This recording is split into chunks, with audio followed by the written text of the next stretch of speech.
Hi NEET aspirants, this is ASR from RKNX. NEET 2024 ബയോളജിയിലെ second question നോക്കിയാലോ. Yes, match list 1 with list 2 അല്ലെ, match the following ആണ് കൊടുത്തിരിക്കുന്നത്.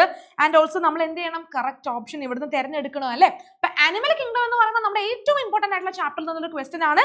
So നമുക്ക് നോക്കാം. നോക്കിക്കേടാ, list 1 pleurobrachia, radula, stomochord and air bladder എന്ന് കൊടുത്തിട്ടുണ്ട്. ലിസ്റ്റ് 2 ക്ലാസ് അഥവാ ഫൈലയുടെ പേരാണ് കൊടുത്തിരിക്കുന്നത്. Mollusca, ctenophora, osteichthyes, hemichordata. അപ്പൊ ഫസ്റ്റ് പ്ലൂറോബ്രാക്കിയ. അപ്പൊ പ്ലൂറോബ്രാക്കിയ, ടിനോപ്ലാന, ഇതൊക്കെ നമ്മൾ എന്തിന്റെ എക്സാമ്പിൾ ആയിട്ടാണ് പഠിച്ചത്? Phylum ctenophora. അപ്പൊ പ്ലൂറോബ്രാക്കിയ മാച്ചസ് വിത്ത് ടിനോഫോറ.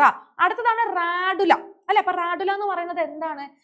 അതായത് മൊളുസ്കൻസിന്റെ ഒക്കെ മൗത്തില് ഫീഡിങ്ങിന് വേണ്ടിയിട്ട് എന്തുണ്ട്, ഒരു ഫയൽ ലൈക്ക് റാസ്പിംഗ് ഓർഗൻ ഉണ്ട് അല്ലെ, അതിനെയാണ് നമ്മൾ റാഡുല എന്ന് വിളിക്കുക. So it matches with mollusca. ഇനി സ്റ്റോമോകോഡ് എന്ന് പറയുന്നത് എന്താ? Structure that is similar to notochord.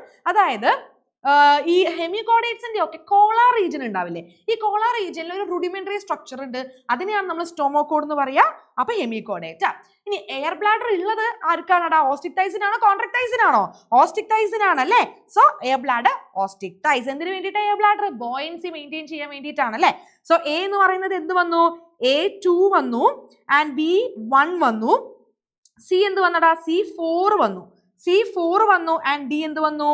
D3 വന്നു അല്ലേ. So option 2 is the right answer. A2, B1, C4 and D3.